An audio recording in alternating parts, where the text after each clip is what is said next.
two ways to heal your pain: using tissue tolerance, increasing it, or changing the input to the tissues that you're giving. What does that mean? I'm gonna give an example.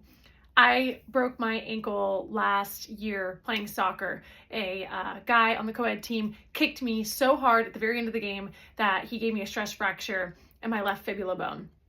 Sucked. I worked so hard to build up my tolerance after having babies to be able to play soccer. I was able to finally play a full game. I was kicking butt. We were doing good as a team, and that happened.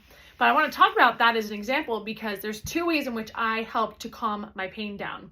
So I broke the ankle. It took a while for it to heal. Well, my mobility in that left ankle is now not at all the same as my right ankle. It's much less. I don't have as good of what's called dorsiflexion. So if here's my foot, here's my leg, I can't go into this motion. I can't lift my foot up quite as much. So there's two ways in which I needed to address that. Well, what started happening was I didn't have good range of motion in there anymore. So when I was just walking for a long time, let's say 30 minutes, I started having intense pain in my left knee. Started to even go a little bit further up the chain into my left hip. So my ankle was fine, but my knee was hurting. And here's why. Because when my ankle got hurt and I decreased my range of motion, it changed the amount of forces that my knee was taking on in a way that my left knee wasn't used to dealing with. So it was getting angry. And so I was having a lot of what's called nociceptive messages going up the spinal cord to the brain saying, hey, we don't like the amount of force you're putting on us down here. Now there's two ways I addressed that. You don't have to use both these ways, but there's two ways I did that. So I could have just left my ankle as is and not increased the range of motion at all. And I could have way backed off my walking to, let's say, 10 minutes and see, does that hurt? Does that bother me at all?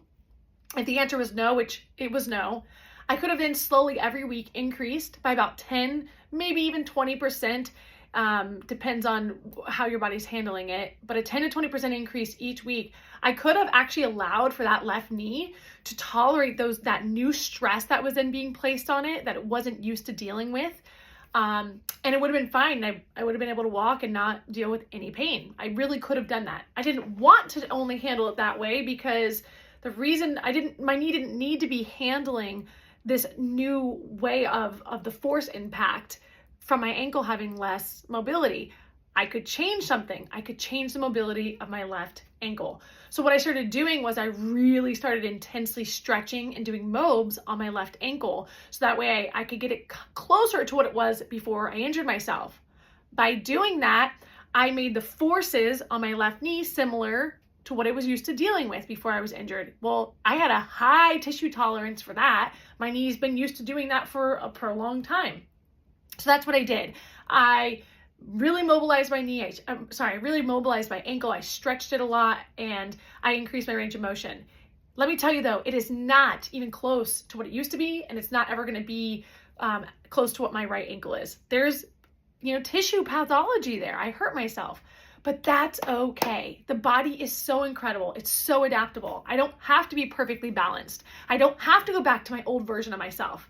My nervous system is so freaking cool, it can adapt. And so yes, I did as much as I could and I'm still working on it, but I also trained my left knee to handle the new version of me, the new version of my left ankle. And I helped it learn that by increasing its tissue tolerance to the stress of walking, of playing soccer, and of doing my workouts.